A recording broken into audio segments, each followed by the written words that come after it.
All right, so let's talk about what clicked for you the last time. Oh, you're already recording. Yeah. Okay. What clicked was the ear down, right? We identified that anytime you were coming through, that hip would come up, would hurt your hip, and then consequently, because your posture was out of position, then you had to take your left hand and really roll it over to try to get it to square. So you were having the elbow issues and the hip issues, and they were all kind of related to each other. So now, as you're working this ear down, that's a big light bulb takeaway, right? It is. It's like, okay. And the ear down on the forward. Yeah, exactly, right? So this is gonna be the ears, right and left, right? So you grabbed a hold of that and you were like, okay, if I keep my ear down both ways, my spine angle stays more consistent. And instead, because before your previous error was thinning it, topping it, like coming up out of it, right? Right. So now what we've done is we've essentially kind of overdone it a little bit. But the answer isn't as simple as let's underdo it, right? The answer is let's do it right. Right. So this is correct. So if I was on this plane and I swung this way, my right ear would go there, and then my left ear would go there. Right. Now, if I set up to, I grabbed your gap wedge, and I'm going to grab your driver to illustrate. So if I set up to your gap wedge, that ball is closer to me. My ears are going to go here. Right? And if I take my setup and I go back and I allow for a little side bend, my ears are here. And then I come through, and I stay down, and I hit the ball, and then I come this way. My ears are on that plane.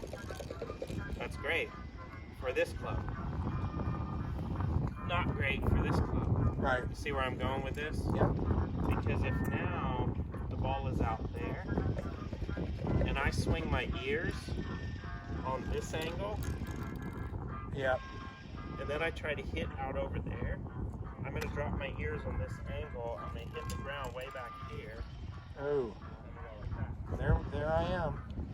So you were asking, you're basically saying, I love the image of the ears, but I don't know if I should be doing it or what's enough or what's not. So this is it. It's what's enough, yeah.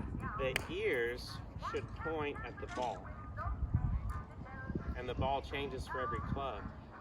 So with a driver, my ear plane is over here, flatter. I come through, I hit, and then I go that way. On a gap wedge, I'm in much closer. My ear plane is now more vertical. I come under here, and then I go like that. So, relative to draw and fade, if I'm swinging this gap wedge and my ears are going here and here, so the ear alignment is also perpendicular to the spine angle, right? So if my right ear goes down, my spine angle looks more like this. Right. If my right ear is up here, my spine angle is up higher. On a driver, I'm going to be up here because my ear is pointed at the ball, which is now over there. Right. If I'm going back on my backswing on a gap wedge, my ear is pointed at this ball, and my spine angle is sharper. Right. Good news is you got that. Bad news is you did your driver like your wedge, or you did your 7-iron like your wedge. You did everything to the same plane as a shorter club. And sometimes you lucked out and you matched up and you were fine. When you start chunking it, it's because you're too much this way and not enough this way. If you top it, you're too much this way and not enough this way. So the old you would come through and you wouldn't have any of that. You would go back here and then you would kind of do this and your ears would be going like that. Oh yeah. now you figured out if I do this. On the number 1 tee will be the Hooper foursome. The Hooper 4, you are on the number 1 tee. So what you've done is you overdid the pitch. To be followed on the deck angle. by the Carson 2. The Carson 2 on deck. So now what happens is that pathway that the club is on, right? So now because of your ear angle, this club is now moving kind of down. But Right. the ball's out over here. So then at some point you have to like reroute to try to make contact. So when you swing up on a too vertical ear angle, then you have to, you know, athletically, I'm going to miss the ball because I'm going to swing on the inside. So then you have to throw the hands back out again. So what we have to do is we have to get our posture to match per club. So you're going to be more bent over and your ear's going to be down more on a gap wedge. On a driver, you're not going to be down here doing this. Yeah, right. On a driver, you're going to be up here, and your ears are going to be pointed more that way. Your spine's going to be taller. The draw versus the fade is also how that club comes through the ball. So if the club face, if I attach this straight to the club face, and I bring it kind of like down this way, you can see the exit point of the ball is kind of more like that. If I bring it more around this way, then you can see the exit point of the face brings it around. So what happens is if you've got a club like a 7-iron, 6-5 hybrid driver, and you're too vertical, so you go, let's call it longer than a 7-iron, and your ears are too vertical, you're not going to have enough roundness to your swing to get that nice draw. Because the shaft is too long and there's a convergence of angles, right? So the shaft is too long, and the angle is too steep, you're not going to be able to get that nice round radius, that arc to your swing. So the simple answer is when you set up to a longer club, because you probably found yourself more successful with 9s and wedges and I have wedges, been, yes. right? And then a little less successful as you get longer. The further away from the 9-iron where we started in the longer direction. Actually, let me stop you there. Yep. Short clubs are much more successful for me. Mm-hmm. And then there's a gap like the 6 and 5 iron. Yeah. But then when I get to the driver, I seem to do better because I think I know I have to be more straight, and you told me to tee it where the ball is, and not on the ground, which also lengthens, makes me stand up more. So I think I'm actually better with the driver than I am with the 5-iron. Okay, yeah, and that's perfect. Okay. You know, because essentially the driver forced you to do it better because it's longer and I'm teeing it you're up. Teeing it higher. And so that middle ground, that's exactly what we're talking about. Right. So we just got to move incrementally. So the way your clubs are designed is you have a 1/2 inch and a 1/2 degree change. So from a 7-iron to a 6-iron, your club length gets 1/2 degree longer on a 6, but it also gets 1/2 degree flatter. When you mean 1/2 degree long, sorry, it's half an inch. Okay, right. Half gotcha. an inch longer. Fair. And then 1/2 degree lower. Oh. That's every club is designed that way.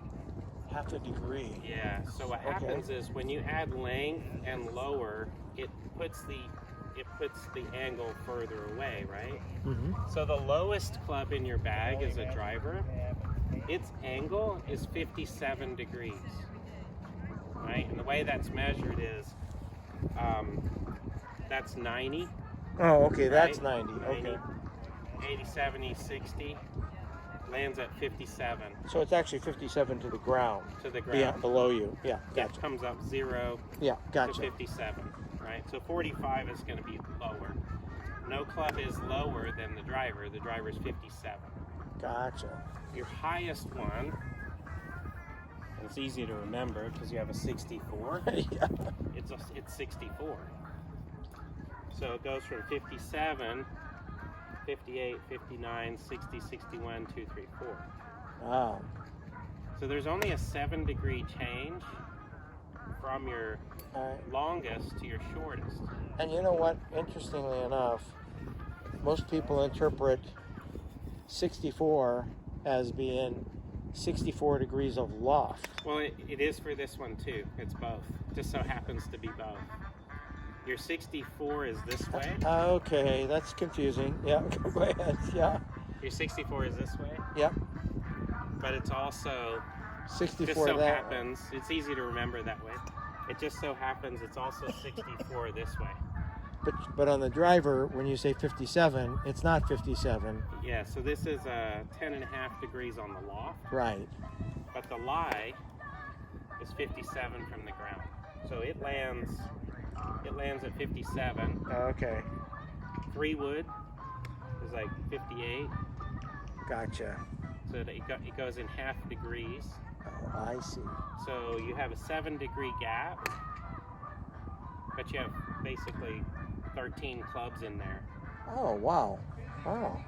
So if you think about what we're talking about with the ears, if I have an ear angle, let's just keep it simple. If I have an ear angle to match my 64 degree, that ear angle is vertical by 7 degrees from the driver. So then if I do my driver, my ear angle has to come up and operate at this angle. Quite a bit. It's 7 degrees, yeah. That's a lot for your trunk.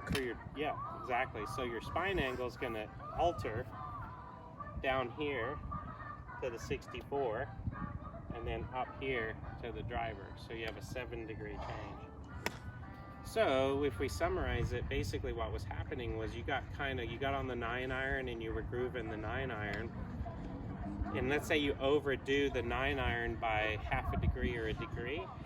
It works fine on a pitching wedge or a gap wedge because when you overdo it, it's good for the shorter clubs. They want to be there. But if you go this way, if let's say your 9-iron is supposed to be here, and then you grab a 7-iron and it's supposed to be 1 full degree up, but you overdo it, that's going to be bad. So that's where the chunks come in. So the good news is it's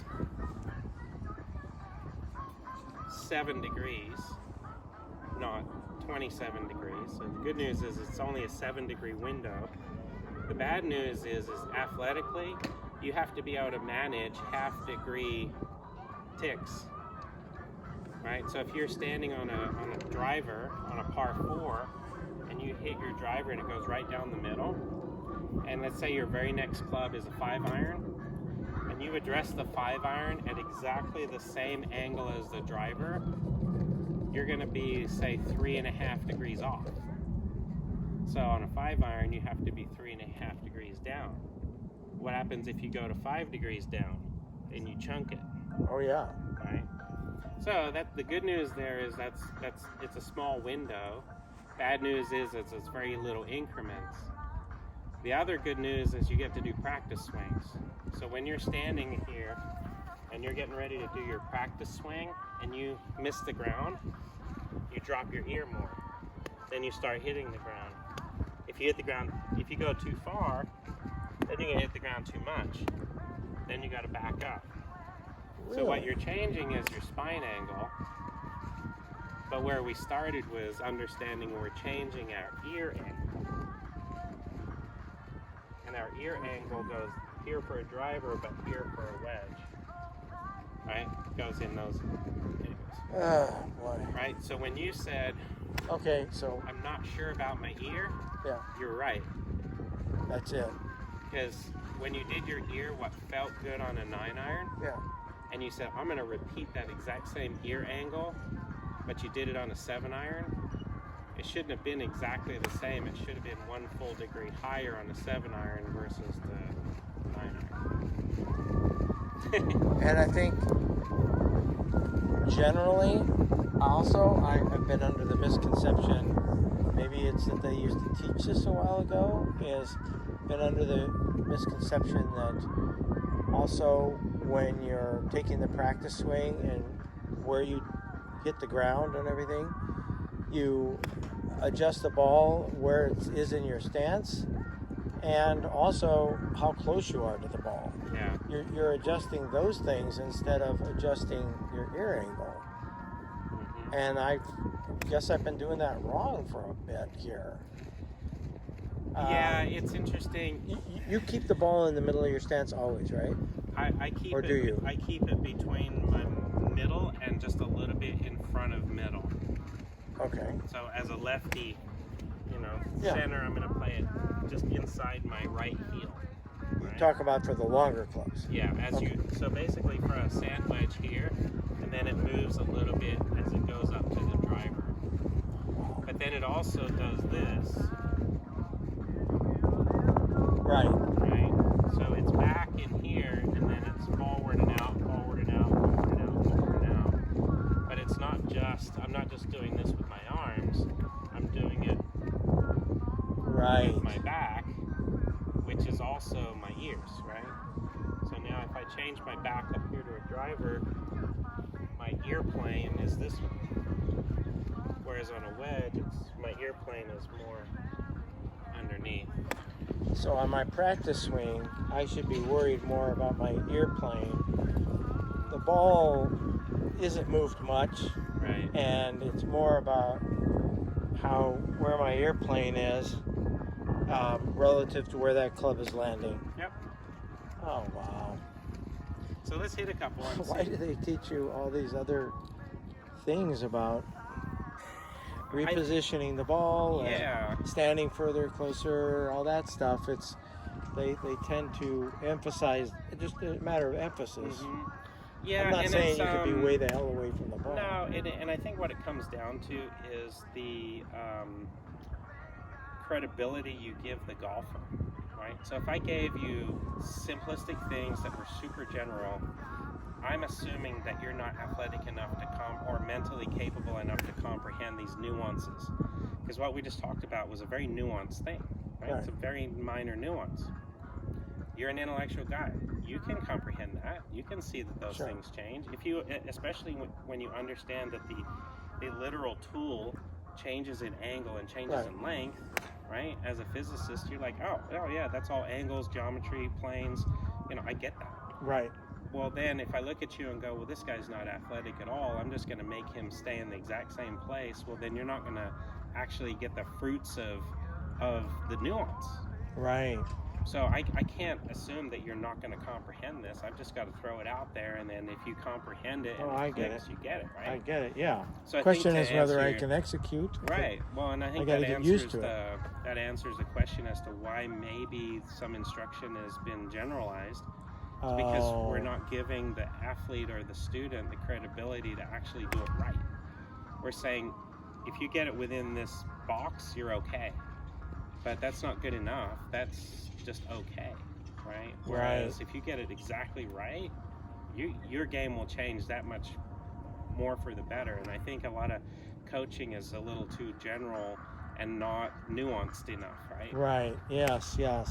So let's try it. Let's see. Let's test the guinea pig. So let's go to the 9-iron. Okay. Very well. All right. So show me your ear plane on a 9-iron. Well, I guess this would be basically what you've been training the whole time. I mean, how I train with you. Yeah. To get the ear plane, to get the ear movement. Yeah. So it is what it is. You've been training it. And based on the shots you've been hitting, it's been successful. Right. So we can say we like that ear plane.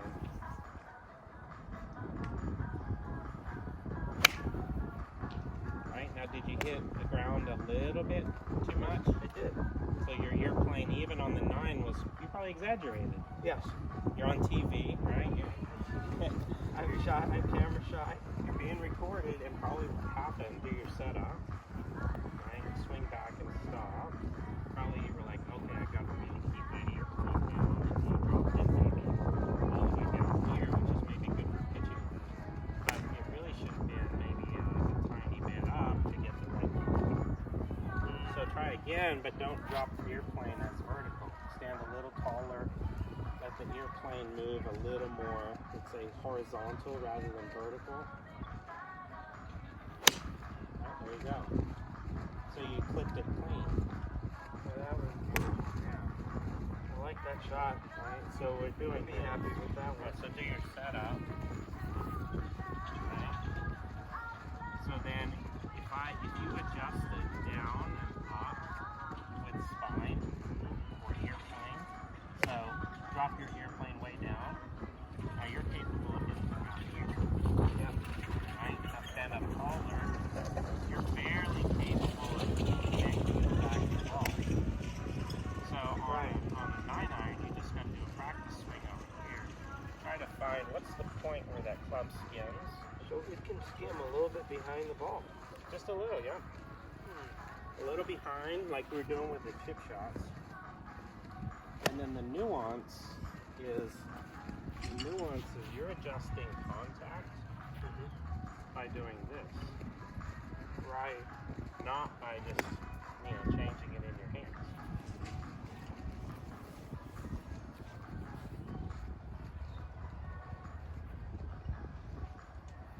There you go. That was really good, nice contact on the turf. So I would say that would be an acceptable amount of angle.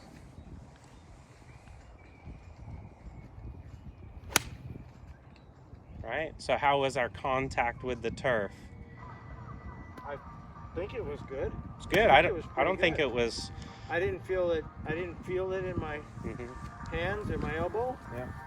I mean, so let's do 5-iron. Right? So we're going 5-iron. That's 2 inches. Yeah. 2 inches, and it's So 2 we've degrees. gone from 8, 7, 6, 5, right? And then we've gone from, this is usually around like 62 or 63. So from a 64 degree wedge, so we get to a 9-iron, we go 64, 63 and a half on a, say a 60 degree, 63 on a 56, 62 and a half on a 52. Now, so we're coming down in these half degree increments. So from here, we got that same 4, or the same 4 inches. half inch increments, 2 which is inches. 2 inches. And 2 But then we degrees. have, since it's a half a degree, so then we go down this way. Per club. So Next we have up on 2 the inches Mortiz and 2. Springfield, would like to welcome the Flynn 2 with the Palumbo 2. This will be an on-deck call for the Fowler 2. So do your Third up practice will be the swings, Green 3. and then change the pitch of your ear plane or your spine or your height, however you want to athletically interpret that angle change. That's good skimming, right? So I would say you're clear for takeoff on that one.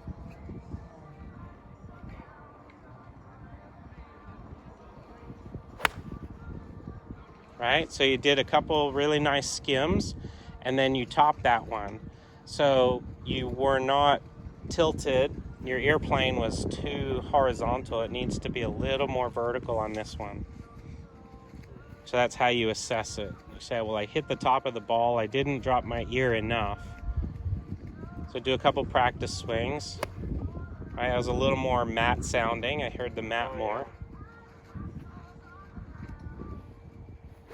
That was really good there. I think that's the right amount.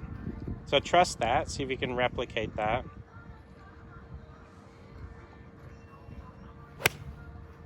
Okay, so how'd you do? I think I chunked it a little bit. A little, right? Just a little bit. So in your efforts to say, look, I'm not going to thin this one. I'm going to make sure I get under it. You dropped your ear plane half a degree too far. So we're the way I'm explaining this to you is in real terms. These are actual half inches, and these are actual half degree changes, right? So conceptually, it's a little bit too much to try to absorb, right? But athletically, you go a little more, a little less, a little more, a little less. That's right. That's right.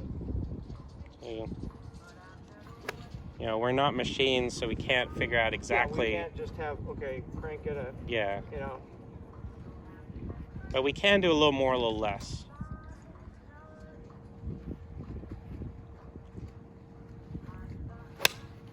There you go. Good strike. Wow. Yeah. Wow. I So like that's that. where the practice swings come in. They reveal, let's call it that in this experimental process, that reveals where your starting point is. Right. You don't have to go a half a degree. You just have to go a little more down or a little more Another up. announcement. Next up to You number 1 recommend speaker would like to a welcome couple the practice Flynn swings, 2 or- with the Palumbo 2. Yeah, good This will be an question. on-deck call for the Scholar 2. Third up, So we have if the you're Green thinking, 3. okay, I need to dial this in, if you do one practice swing and it's essentially a perfect contact, you're good. Just replicate. Don't doubt that you've got it. But if you take a practice swing and you're high by a lot, and your next practice swing you're low by a lot, you're gonna have to take a third one, right? And then maybe you're right on. But once you get it right on, whether that's practice swing 1, 2, or 3, trust that you got it. And then go for it. Yeah. Okay. Yeah, because if you stand there and you do 1 perfect, 2 perfect, 3 perfect, how many does it take for you to convince yourself that it's perfect, right? Right. So, And also, you could lose it, right? yeah. I've taken the first practice swing right, take a couple more practice swings just to make sure I got it, and they're wrong, Yeah. and then I go hit it. Yeah, exactly. If I go with a fixed number of practice swings, that's the wrong idea. It is the wrong idea, yeah. Because also, situationally, it changes. So sometimes, I'm learning so much. right? So we'll throw another curveball in there. Let's say you're sitting on the ground and the ground looks like this. Yeah. Well, the math just changed. Right. The ground's like this, the math just changed. But athletically, it's still the same process. It's just still the Do a same little more, a little less. of measuring it. Yeah.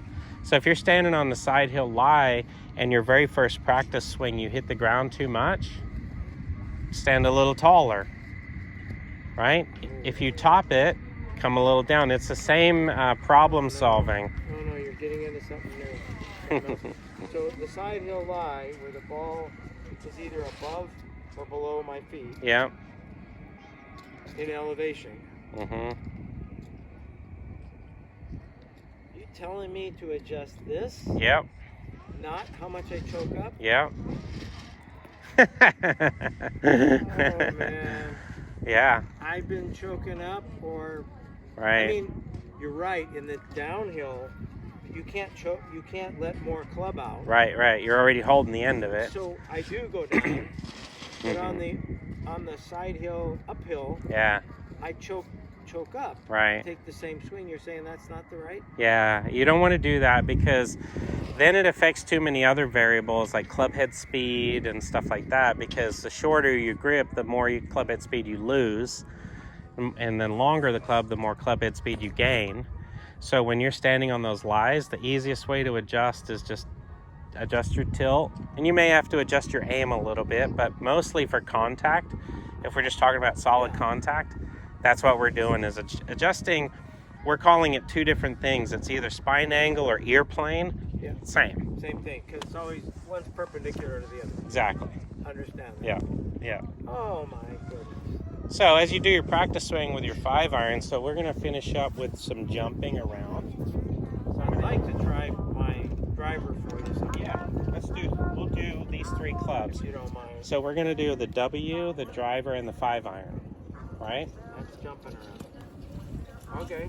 You want the 5? Yep. Let's do a couple practice swings with the 5. See if we can kind of get our plane, right? Our spine angle, our ear plane figured out. That was pretty good skimming. I like that one.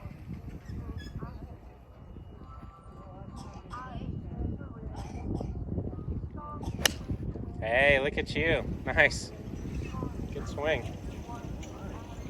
Okay. Then we'll do driver.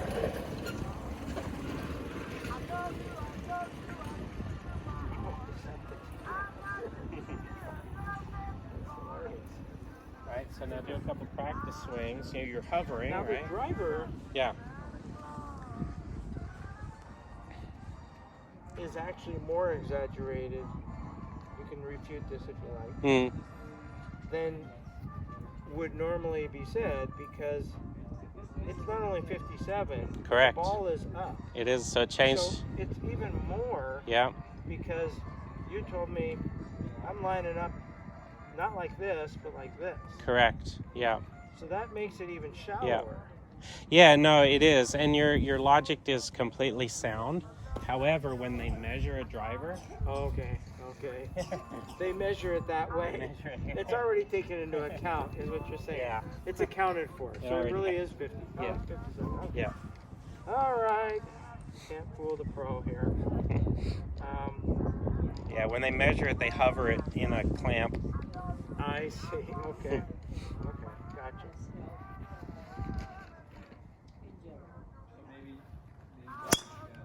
Hey, really good.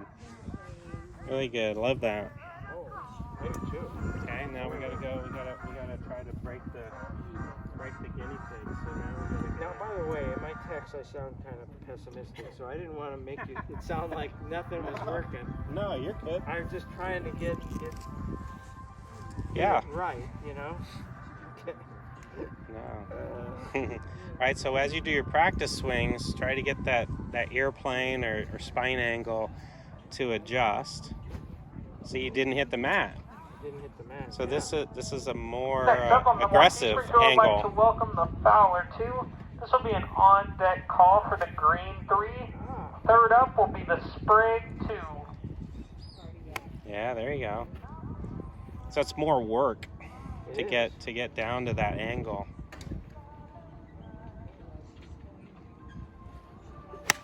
Hey, there you go. Nice. Good job. Wow. Right? Is this all making good sense? It is. I mean, it's sort of a paradigm shift for me, because it's all about this angle, Yeah. and it's you're not having me concentrate on taking the divot after the ball, after the ball. I'm watching for that. You just want to know how far I'm coming in contact with it. Yeah. How much I'm coming in contact, and I'm adjusting this way. So it's a big shift, and on a side hill lie, that's another thing that I will change. Yeah, so if we go back to that first lesson and we say, okay, well, you just weren't doing it at all, right? Ear thing. The ear thing. Then you said, okay, I'm gonna do the ear thing, but now the nuance is, well, yes, you have to do the ear thing, but it's a little different for each club. And you tried to tell me that and sat straighter up with the longer clubs, but Yeah. it was not feeling like I was doing the ear thing as much. Right. Right. And Right. I started saying, Yeah. I'm standing up, but I'm not. Am I? What am I doing here? Yep. And that's totally understandable, because we like to, the other thing is the concept of every swing should feel the same, Right. You think, well, if I want to play my best golf, shouldn't every swing feel the same? Kind of, yes. We want it to kind of athletically flow and feel the same, but it's actually going to not be the same. Now, if we played golf with one club and that was it, we could have our swing. That's the theory behind Bryson DeChambeau's one length, one lie angle set of clubs. But the problem is, even his logic is flawed in the sense that only, I think, 6 or 7 of his irons and a couple wedges are all the same. So he has basically half a set of club that's all the same angle and length, and the other half of his set are different. And so to a degree, he's training a single movement that's more repeatable because of length and angle. But then he has another handful of clubs that are different. So it's not exactly the same for every single club. And so because of the physics and the way that compression happens on the ball, it's actually fine for us to have 13 different lengths and 13 different angles, because we are capable athletically of making those little minor adjustments. Especially when you get feedback from your practice swing. Yeah, practice swing should reveal that. Yeah. Right. So we're gonna jump again. So do one more, because I want you to work on that sharper angle and that steeper plane. Yeah.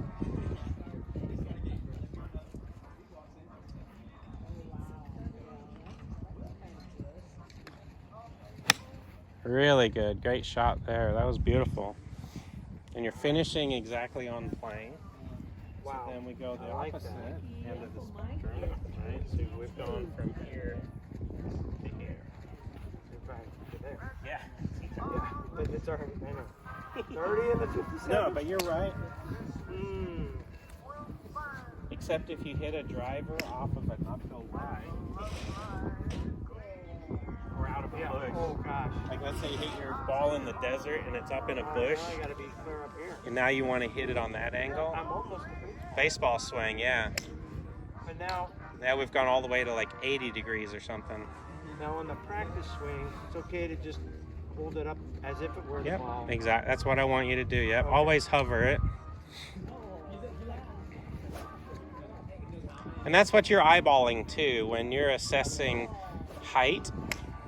You're assessing, at least with this club, when it hits the sand or soil or grass, you can feel if you did it right. This one you can't feel, so you have to visually see the ball.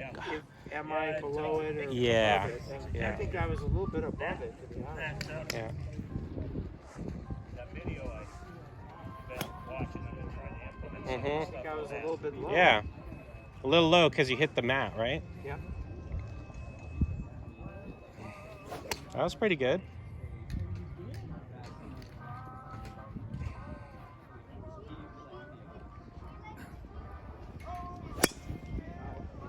try doing some of the stuff with the Yeah. driver that So, here's what happened.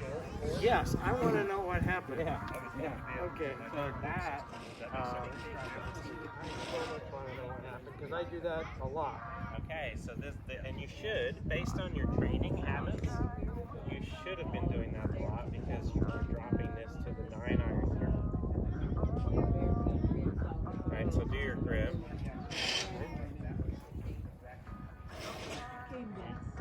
So you know you're supposed to be here. Okay? But where you made it to by dropping your ear too much is you actually made it all the way down here. And you make. And then what happens is because the distance changed because you came closer. So bend even more, right? And what would happen for your back to your feet there, you would have to do that. You breathe, right? Now back up. No, not with your feet, but with your hips. Alright? Keep going. Now you can't reach. Right. So what you would have to do is you gotta keep your arms. Yeah. Give up on it. Right. So come closer. With your pitch. Right? Lean in, lean in, lean in, lean in. You have to short arm it to make contact. So what happens is, especially on the driver because it's teed up, as this angle comes down, this length gets longer. Right. But you're athletic, you're not going to miss the ball. Right. But as you dropped to a 9-iron angle, you have to short arm it to make contact. And when you short arm it, then Face gets left open, kind of come through and you do that. So the trigger was, you didn't start incorrectly, and your practice swings were great, but midway through, you dropped, which then created the club. The club was really, if you had your eyes closed and you dropped, that club would have gone out here, and you would have missed it. But because your eyes are open, your hand-eye coordination overrides it, and then you go like that while you're dropping. You see the difference? you do. So as this goes down, something has to compensate here. So try when I'm up here not to dip down. Yeah. So you basically took a driver backswing, about a 9-iron downswing, which then messed up the angle. Where did it work? Like sort of maybe keep my chin up or something. Keep your chin up, yep. Yep. Yeah. You know that as you're learning with a lot of this, it's kind of like you got to stay where you start. If you start here, you got to stay there. Don't change it one way or the other. Either way is bad. Coming up is bad. Coming down is bad. So you stay where you start. There you go. That's good. Good setup. Just stay where you start. All right, so face was open, but I think your contact, see how you left the tee sitting there? Yes. In the previous one, the tee went out into the range because you went under it and you hit under and you hit the rubber of the tee. So try another one.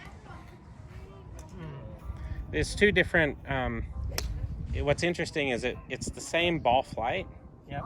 You sliced it on both, but it was two different problems.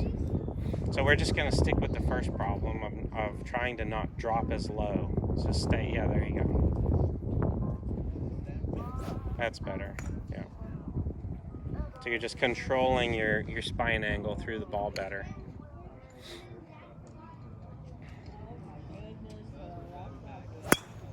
That's okay. Just trust it. Yep. Mhm. Okay. Yeah. So what happens is you have a little residual compensation in there. I'll show you. She's standing right here. So basically, I've identified the solution, which is don't drop. Right. And you're already fixing it. The problem is you had a equal and opposite reaction still in there. So even though you're now staying where you start, you're still dealing with face. So what we want to do is make sure that when you stay where you start, that you're fully releasing, because you did this too many times. Right. And you created a compensation. You can fix one half of it immediately, but then the second half is left over. Right. So now what we got to do is, as you stay tall, you got to feel that arm extend. You got to feel like you're releasing, like that. Okay. For some reason, it's really easy on The pitch, the angle thing is you're really conceptually understanding it, and then you're athletically you're doing it. Doing that on my practice. Mm-hmm. Oh, good practice swing, I think. That was a good practice swing. Now you're backed up a little too far, so your weight's on your toes, tiny bit there. Yes. So come in just a little. Yep, stay tall. There you go. Now try to do that same feeling. There we go. That was a good ball. Yeah, that was good. How you doing? Yeah. Yeah, it just takes. I like what you're doing. I needed this. I'm convinced I'm in the right place right now. All right, let's finish that. Let's do one more. Next up on the more T-Spring, I'd like to welcome the green 3. This will be an on-deck call for the spring 2. Out of the 2 hour or 1.5? 1.5, I think. That's okay. If it's not okay with you. No, we're good. Try one more drive. Then we'll finish up with a few more of those chips off the grass, just so you can get a better feel for it. I don't know why it's. There you go. There we go. Yep. All right. So your hover. It's like a trick tee. Yeah, what's going on with this? Maybe we bent it. It's like these NFL games where I think it's got a kind of a difference. Oh yeah, we broke off.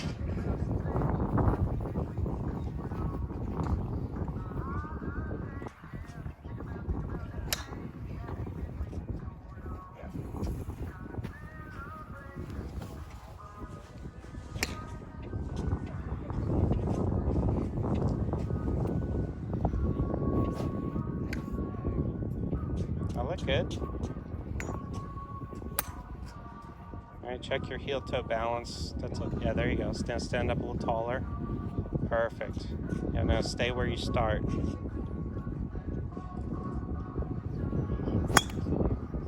Oh, that's all right.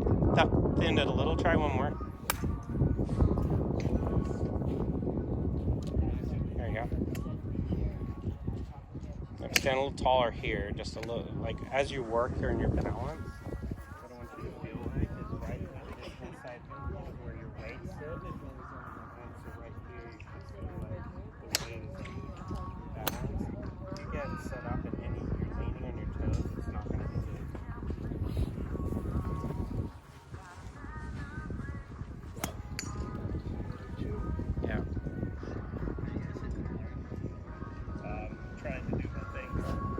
Yeah, there you go. No, it's not working. That was good.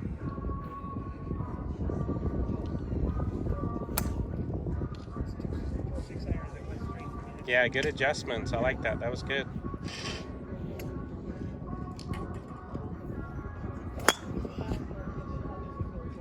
Okay. Just went under it a little, but that was a good swing. That was good. You just went under it and kind of popped it out. All right, cool. Very good.